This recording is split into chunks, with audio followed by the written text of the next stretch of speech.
kasi ano eh. Ang ulam ko, baboy, manok, lechong manok. Puro lechon ang agahan ko eh. Kung minsan naglilitsong kawali ako, puro lechon. Nakakasawa.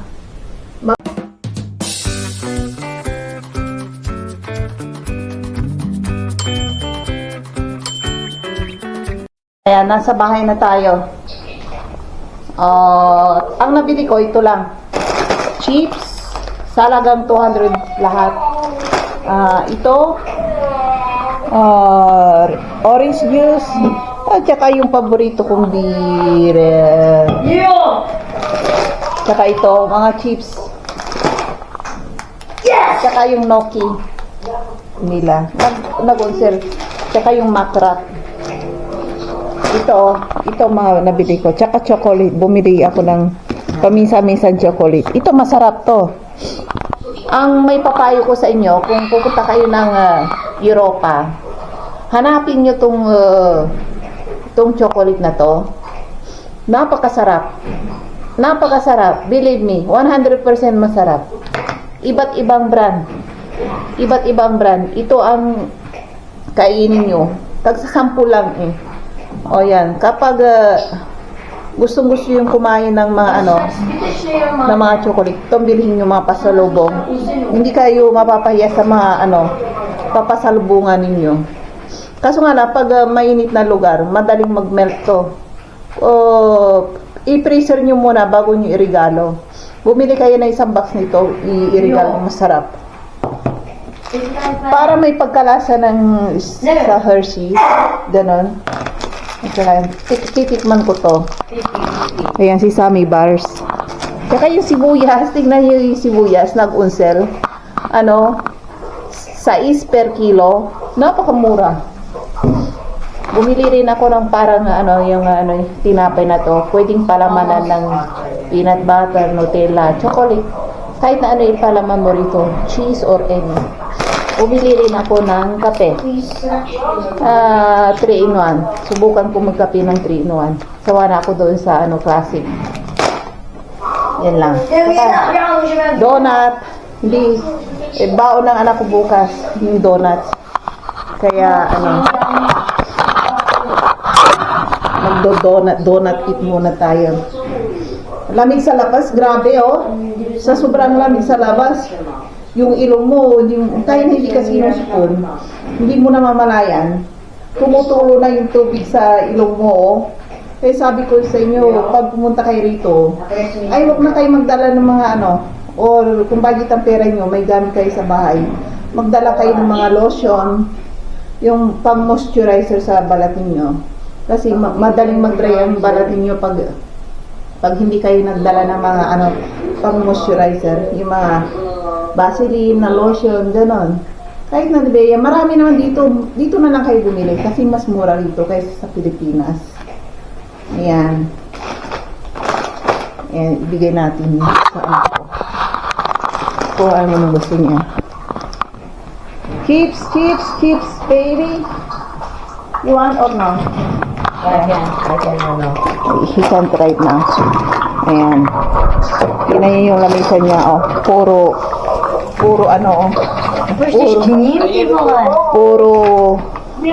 sasakyan. Alam niyo ba kung magkano ang bili ng daddy niya na sasakyan na to? Kaliit-liit. Aabot ng 600 ha. Ito naman, medyo malaki na to. Yata, parang magkapares ng presyo, mga 800 yata. Nako. Preso lower ko pa. Pag sinabi niya sa daddy niya na bumili siya ng ganito, paborito. Kasi paborito niya mga cars na marunong. Ito napakalit na to, aabot na ng 200 ang bili namin. Ayan, dami niya ang dami pa niya mga cars diyan. Itinago ko na kasi nalakihan na niya. Yung ibang bago pa. Ipapakita ko sa inyo sa camera. Tapos, kung sino may gusto ng mga laruan niya, mag-send message kayo sa akin. Pero, libre ko ipamimigay sa inyo. Kaso nga lang, kayo ang magbayad ng shipping niya.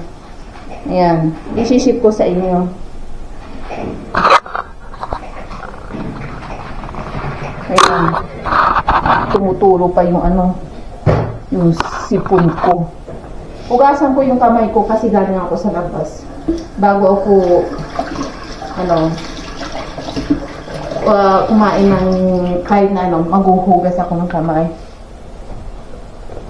Para mawala yung bacteria. Magkakape ako. Napakalamig sa labas. Kailangan ko ng kape. Kaping-kape na ako.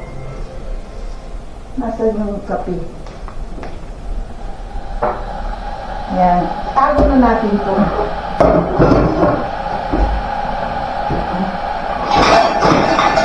Tago natin dito para may space. Kahit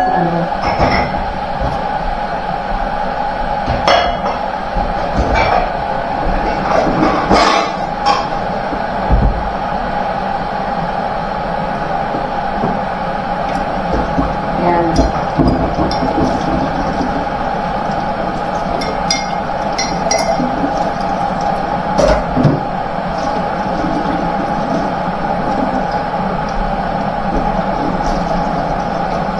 Bumalik sa shopping mall.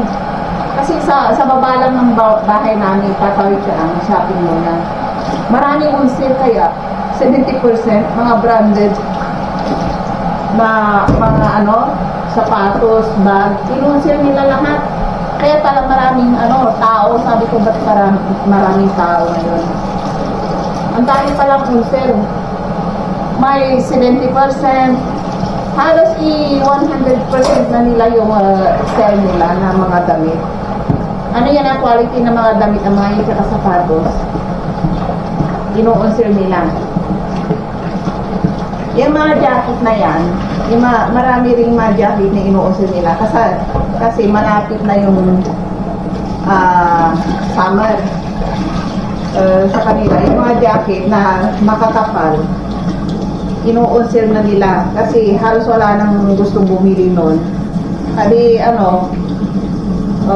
ino-on-sale nila para ang gawin, kumisan ang ginagawa ko ganito. Pag ganitong nag-on-sale sila at saka ganito ako bibili ng mga jackets, sapatos, tapos itatago ko, hintayin ko na mag-snow ulit, saka ko isusot ang mga yun.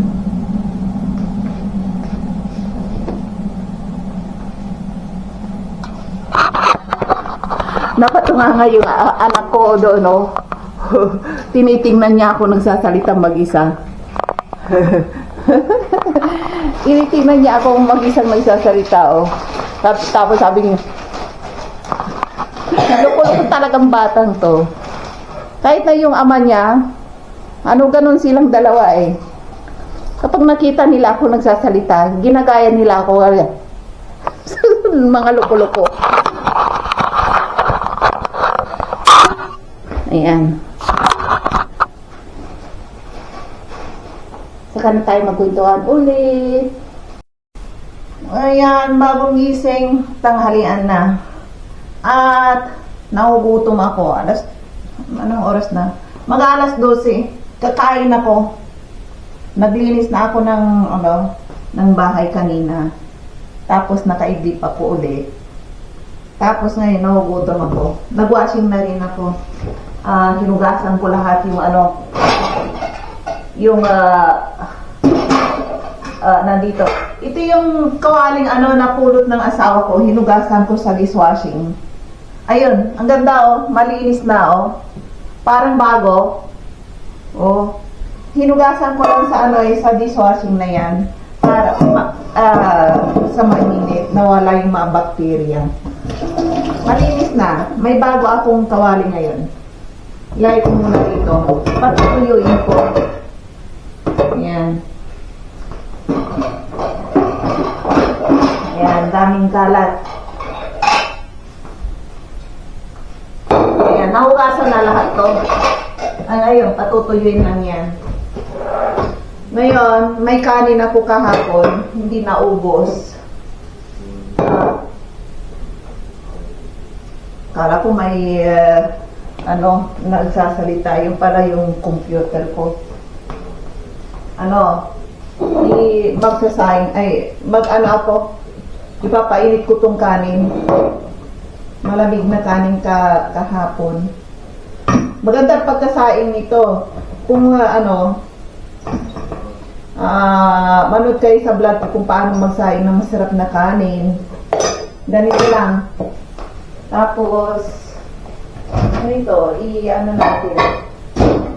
I-microwave.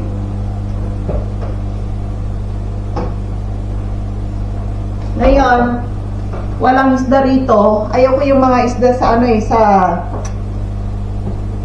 grocery. Hindi fresh mga frozen. Mga ilang taon na yatang naka-froze ang mga isdang yun. Kung minsan, pag pinipirito mo, iba ng lasa, hindi masarap. Iba talaga ang yung mga frozen na isda. Hindi mo talaga makain kasi frozen na frozen. Ayan, ito, sardinas. Mas masarap ang sardinas kaysa yung mga frozen na mga isda sa groceryhan. Naku, pag nakakuha kayo ng mga yung frozen na isda sa grocery, yung iba masama ang lasa. Hindi na, iba talaga yung lasa ng isda sa fresh at saka frozen. Buti kung frozen, mga 1 linggo lang or 1 buwan. Ang pagkakalam ko yung mga isdang yan, mga 2 or 3 years na kay-stock sa refrigerator. Kasi yung mga tao rito halos hindi kumakain ng isda. Hindi halos karamihan dito hindi sila sanay kumain ng isda. Katulad ng asawa ko, tsaka yung biyanan ko, tsaka bilas ko, tsaka yung mga anak din niya. Hindi ko nakikita halos araw-araw nag-iisda ang mga yan. Yung bilas ko, tsaka yung mga anak niya, mga binatilyo na hindi rin kumakain ng mga isda, hindi ko pa nakikita. Hindi sila sanay. Ayun. Ayan. Yung ko to? Punasan ko para walang kalat dito. Ayan, may kawali na ako. Binabad ko sa mainit na tubig. Tapos para mas malinis, nilagay ko sa washing machine again. Ayun, linis na linis. Binabad ko muna to ng ilang araw. 2 araw. Ay, 1 araw pa lang kahapon. Ayan. Pati may kawali na akong bago. Hindi na ako bibili. Tipid. Bago pa yan pero kapag mga pangit na, hindi ko yan kukunin.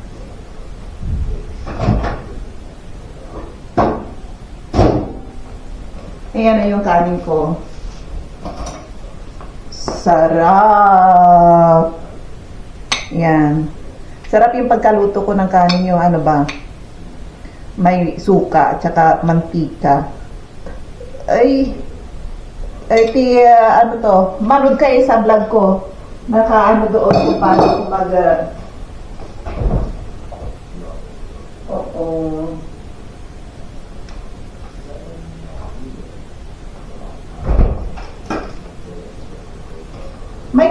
may kimchi pa ako rito. Kaso nga, nangangamoy ulit.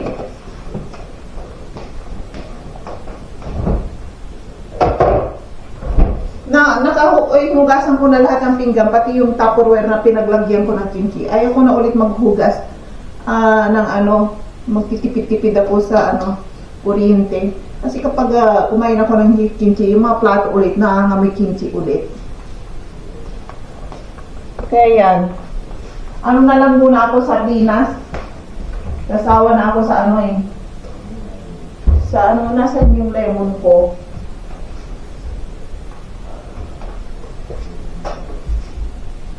Nawala yung lemon ko Hindi ko alam kung nasaan. Saan kaya yung lemon? Saan nilagay ng anak ko? Ubus na. Nasa basurahan na. Pero bago bagong bili yun Maraming cabinet kasi, kaya hindi ko alam kung nasaan na. Ayan. Tara, kain tayo.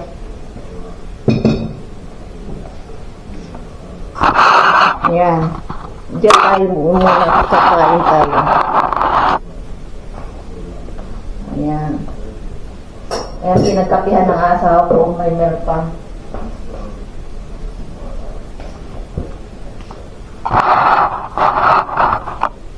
Maya, nandito na yan ako eh. Kaya dala na naman niya yung ano, yung mga pasaway na mga kaibigan niya. Naglinis na ako, eh kahapon ulit. Nagtatalon-talon na naman sa sopa. Ay naku. Sabi ko, sana ko, kapag hindi mo yan, ano, ay ano ba yun, yung tinupi yung mga kumot, papaluin kita sa harapan ng mga kaibigan mo.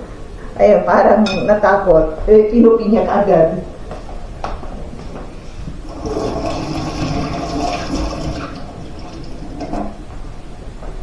Yan, sardinas tayo ngayon.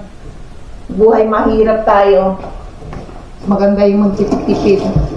Nakakatipid ka kapag sardinas ang ulam mo. 25 lang, tsaka rice. Okay na yun. Araw-araw na lang kasi ano eh. Ang ulam ko, baboy, manok, lechong manok. Puro lechon ang agahan ko eh. Kung minsan naglilitsong kawali ako, puro lechon. Nakakasawa. Maka-high blood na ako nito eh. Kaya mag-sardinas. Mas masarap sana kung ang ulam ko'y tuyo. Wow. Yan ang inaasam-asam kong ano, ulam, tuyo.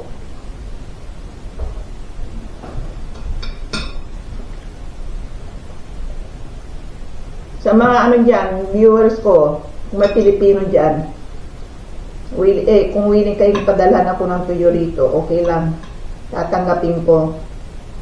Buong puso kong tatanggapin. Tuyo.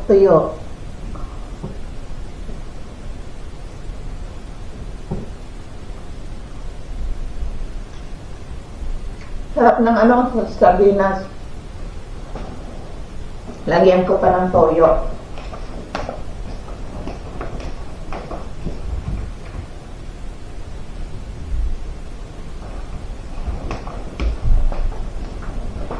Ano pa oh? Ang laki ng kikumang ko. Oh, gusto kong yung malaki kasi ano eh. Matagal ko nang gamitin. Kaya bili ako ng bili ng ano. Mas masarap kasi, ano to kikuman eh. Sa grocery yan walang kikuman. Meron man, kaso nga lang, napakaliit. Ano, 150. Napakamahal.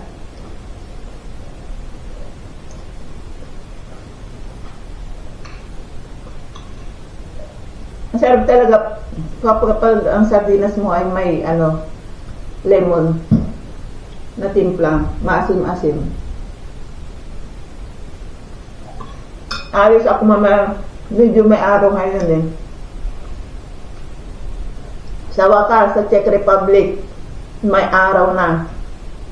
December, grabe, puro madilim mo nakikita, makulimlim, puro snow, puro ano, ulan, madilim parati, makulimlim. Buti nga ngayon eh, kahapon umaraw, ngayon na naman umaraw. Kaya excited ang mga tao rito kapag ang mga ganitong mga ano, nakikita yung araw. Excited ang mga tao. Excited na lumabas. Kasi kapag makulimlim parati, nakakatamad lumabas eh.